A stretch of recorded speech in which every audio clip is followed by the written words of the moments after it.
Mi nombre es María Amelia Bueno, soy médica de la Universidad Nacional, estudié en India medicina ayurvédica, hago varias terapias que tienen que ver con la medicina ayurvédica, hice una maestría en medicina china y soy instructora de meditación mindfulness. Me gustan las medicinas que tienen que ver con empoderar a las personas acerca de su salud, entonces entiendo como la importancia que tiene la alimentación, la tranquilidad, una buena rutina diaria, un buen estilo de vida para estar saludables y para que las personas se mantengan saludables y no dependan de un médico para estar bien.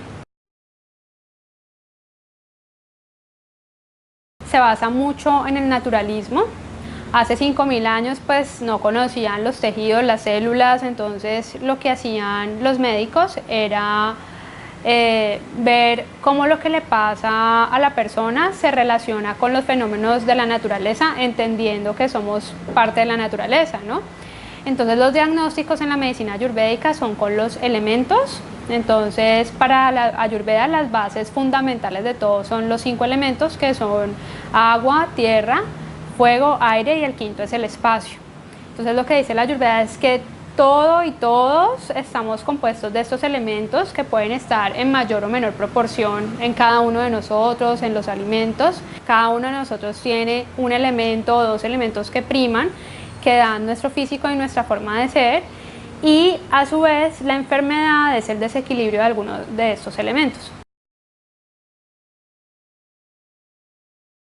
Lo que dice la ayurveda es que hay ciertos elementos que se parecen. Entonces, por ejemplo, el agua y la tierra se parecen porque son pesados, son densos. De todos los elementos son los más materiales, digámoslo así, los más fuertes, y se les llamó kapha. El fuego pues es un elemento que es diferente a los demás porque el fuego pues es todo lo contrario, antes va hacia arriba, es el único elemento que es caliente, es el único elemento que tiene capacidad de transformación.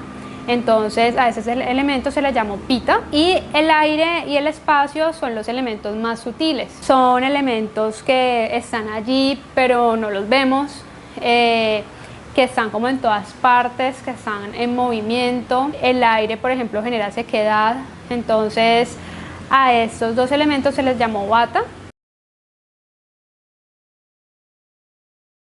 El kapha, pita y vata son como energías vitales, digámoslo así, y se les denominan doshas. Entonces el dosha kapha, como hablábamos de que el agua y la tierra se encargan como de la parte más material y del sostenimiento, entonces eso hacen en nuestro cuerpo. Entonces se encargan como de las cosas materiales, digo yo que son como los ladrillitos del cuerpo. Entonces todo, por ejemplo, los músculos, la parte como maciza de los órganos, entonces por ejemplo lo que le da sostén al hígado, el cerebro, ¿cierto? No tanto en su parte fisiológica, sino como en su forma.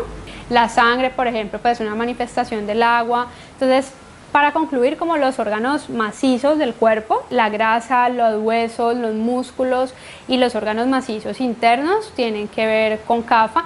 Y a nivel mental, porque estos doshas también tienen una manifestación mental, es el dosha que tiene que ver como con la estabilidad, con la tranquilidad, y también tiene que ver mucho como con la memoria, con la retención de información. El pita, como hablábamos de que la característica principal del fuego es la transformación, entonces el pita se encarga de todas las transformaciones del cuerpo. Entonces, por ejemplo, a nivel mental, como de coger la información que uno tiene y generar nuevo conocimiento, ¿cierto? Entonces mucho lo que tiene que ver como con la inteligencia, ¿sí?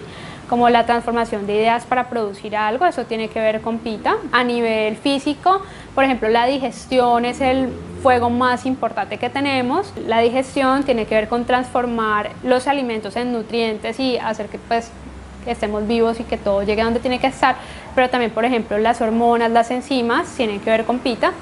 Y vata, hablábamos de que estos doshas son como mucho más sutiles y tienen que ver como con el movimiento. Entonces el dosha vata tiene que ver con el movimiento, ¿sí? Se encarga del movimiento, que podamos hablar, de que podamos caminar, de que podamos mover los desechos y sacarlos. Entonces, por ejemplo, sería la energía que hace que, por ejemplo, que el corazón pueda latir. Entonces son cosas que están ahí pero que uno no puede ver, que ve como el resultado del corazón latiendo, pero esa fuerza que hace que todo se mueva, eso tiene que ver con vata. En Ayurveda lo que uno hace es intentar mirar cuál es la constitución o el Prakruti. Entonces hablamos de que todos tenemos estos doshas porque hablamos de que cada uno tiene una función vital, ¿sí? Pero cada uno de nosotros los tiene en diferente proporción y eso les da a las personas su físico y su forma de ser. Generalmente las personas tienen como dos doshas predominantes, no es tan, o uno, no es tan común que sean todos iguales. Por ejemplo, las personas que son más kapha, que tienen más los elementos tierra y agua, al tener más esos elementos que son más pesados, entonces son como, yo digo que es como el gordito buena gente del colegio, ¿sí? Entonces son personas que son como macizas o gorditas, o que si hacen mucho ejercicio pues como que se ponen muy musculosos con mucha facilidad. Precisamente también hablábamos de la estabilidad de estos elementos, entonces son personas como más estables emocionalmente, son personas más tranquilas, evaden el conflicto, tienen muy buena memoria, pero son como muy lentas para hacer lo que quieren hacer. Tienen como una tendencia que es como a la acumulación, ¿cierto? Como un agua pues que si no hay nada que la mueva pues se estanca, entonces pueden acumular tanto a nivel físico como mental. Entonces por eso decíamos que acumulan, no sé, grasa o acumulan moco o acumulan azúcar, por decir algo, ¿sí? Y a nivel mental también son personas que como ellas les cuesta moverse, decir, van acumulando y como tienen buena memoria, pues son personas que tienden a como acordarse de que hace 20 años no sé quiéncito me dijo no sé qué. Entonces ellas son muy estables, pero como no movilizan esas emociones, muchas veces llegan a un punto en que se pueden como deprimir porque han acumulado mucha cosa. Como digamos todo lo que tiene que ver con kapha es tan lento, generalmente tiene que ver con enfermedades crónicas, ¿sí? Entonces por ejemplo hablábamos de la tendencia a acumular, entonces la diabetes o las personas que tienen por ejemplo EPOC muchas veces, que es como acumulación como de mucosidad, las personas que tienen colesterol alto, entonces que acumulan el colesterol o que tienen pues ateromas, ¿sí? El hipotiroidismo se puede relacionar mucho con eso porque digamos que si uno tiene más kapha, más agua y más tierra, pues va a tener menos fuego, ¿no? Casi que de manera natural. Entonces, como hablábamos de que el fuego es el que se encarga como del metabolismo, de las transformaciones, pues el tener más kapha hace que el metabolismo sea más lento y que a veces pues tenga que ver con este tipo de problemas. Las personas pitta físicamente son como una contextura media, no son ni muy gordas ni muy flacas, se pueden engordar o adelgazar con facilidad, tienen una tendencia más a ser como calientes, a sentir como mucho calor en el cuerpo o alterarse por el calor, les da mucha hambre pues porque tienen un mayor fuego digestivo y en su forma de ser son, yo digo que el típico jefe, ¿sí? Son personas como súper perfeccionistas, súper buenas tomando decisiones, como que van diciendo y van haciendo, entonces eso puede hacer que sean un poco intolerantes a veces, son personas como muy amigables, amables, y cuando el fuego se aumenta o el pitta se aumenta, entonces puede dar, por ejemplo, pues sí, fiebre en algunos casos o manifestaciones de calor como inflamación, exactamente, gastritis, la amigdalitis, algunas veces algunos tipos de acné pueden tener que ver con eso, o a veces es como tanto el calor que hay sangrado, como que hay vasodilatación, entonces algunos sangrados rectales pueden tener que ver con eso, o sangrados de vías digestivas o cuando hay sangrados por la nariz, algunos dolores de cabeza, como esas personas que se les pone caliente la cabeza pues y se pone rojos y todo esto puede tener que ver con fuego. Y las personas vata, yo digo que son como el típico artista, entonces son personas como hablábamos como que estos elementos como que son como tan etéreos, como de tanto movimiento, entonces son personas muy creativas, con muy buena imaginación, pero como muchas veces se quedan como en el aire, ¿sí? Entonces como que les cuesta aterrizar los proyectos, como el típico pintor que empieza un cuadro y no lo terminó y empezó otro y así, pero son muy creativos, les gusta mucho el movimiento y como es el dosha más sutil, entonces y menos material, entonces generalmente son personas muy delgadas y como el aire seca, pues son entonces personas generalmente más resecas. El vata es el elemento que más fácilmente se altera. Una característica del aire es el movimiento, es como la principal característica. Entonces, cuando nos movemos mucho, física o mentalmente, o sea, viajamos mucho, hacemos ejercicio en exceso, estamos pensando todo el tiempo, eso va a hacer que el aire se aumente.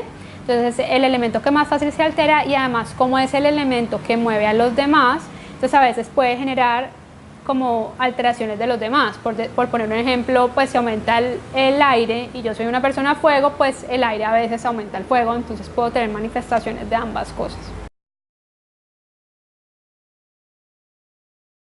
Lo que dice la Ayurveda es que todas las enfermedades empiezan allí, se manifiestan inicialmente en el tracto digestivo, ya sea que el kapha, entonces la persona siente pesadez, o el pitta, que la persona le da diarrea o que le da gastritis, o que en el kapha a las personas les da estreñimiento. Es como el principal sitio donde se encuentran las manifestaciones, y entonces si no se resuelve el problema allí, lo que va a pasar es que desde el tracto digestivo esas alteraciones se van moviendo hacia afuera y manifestando en otros sitios del cuerpo. Entonces por eso en Ayurveda siempre hacemos limpieza de las vías digestivas, como activación de las vías digestivas, porque eso es lo que va a hacer que los doshas funcionen adecuadamente. Lo que dice la Ayurveda es que a la persona hay que tratarla como al enemigo. Eso es lo que dice la Ayurveda. ¿Eso qué quiere decir? Pues a tu enemigo no lo vas a dejar dormir todo el día, ¿cierto? Si lo puedes poner a correr, si lo puedes poner a moverse, pues lo pones a moverse. Entonces es como mover esa tendencia, esa energía que está quieta, y obligarse a sí mismo, si uno quiere bajar de peso, como a tomar acción. Entonces, así sea hacer ejercicio, así sea toca ir a comprar las frutas, pues yo voy a pie y lo hago. No le vas a dar un postre, ¿sí? Entonces desde la Ayurveda hay como ciertos alimentos que aumentan el kapha y que lo disminuyen. A un enemigo, a uno que le daría algo bien picante, le daría algo bien amargo, le daría unas lentejas ahí, no le va a dar un pedazo de carne gigante. Entonces es como todo eso, como comidas realmente más livianas. O sea, entre más liviano sea algo, cuando uno se lo pone en la mano, pues menos kapha tiene, ¿sí? Esto tiene como una lógica, ¿no?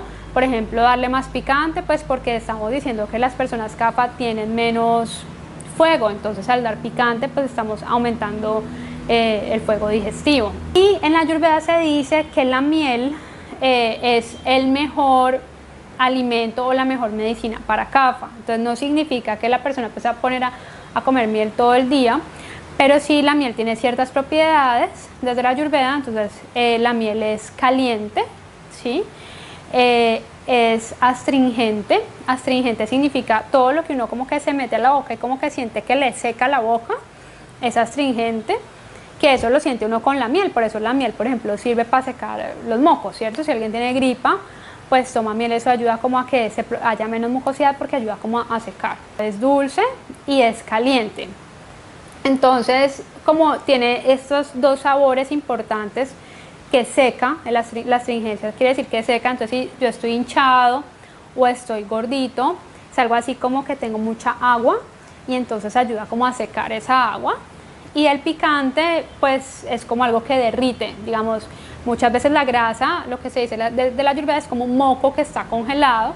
Entonces así mismo, como muchas veces uno toma la miel y eso ayuda como que a que el moco se seque o se derrita y salga con mayor facilidad, eso mismo hace en el resto del cuerpo. Generalmente, de hecho, uno lo usa como medicamentos disueltos en miel. Entonces, por ejemplo, hay uno que se llama Trífala, otro que se llama Trícatu. El primero es un desintoxicante, el otro es una mezcla como de plantas muy calientes, y lo que se hace es disolverlo en miel, precisamente porque eso da como esa propiedad de ayudar a que se seque más esa grasa, y a que se derrita más esa grasa, y a que se caliente el cuerpo y se active el metabolismo. Para la medicina ayurvédica, lo que tiene que ver con despejar las vías digestivas, con limpiarlas, es muy importante. Entonces, a veces cuando se cree que hay como mucosidad, como acumulación de muchas toxinas a nivel del colon, se hacen enemas, muchas veces con miel también. Entonces hablábamos como de los efectos que ya desde el punto de vista más científico tiene la miel como antiséptico, como antibiótico. Entonces muchas veces cuando se piensa como que hay una alteración de la flora o que puede haber parásitos y eso, se hacen lavados y se les puede agregar miel para ayudar como a limpiar el exceso de toxinas que hay allí. La miel se utiliza en todo lo que sea como supurativo. Entonces, por ejemplo, que hay una cortadita y que está saliendo pus, el principio de todo esto es que la miel ayuda a secar, ¿sí? y al ser caliente pues ayuda como a matar a los bichos.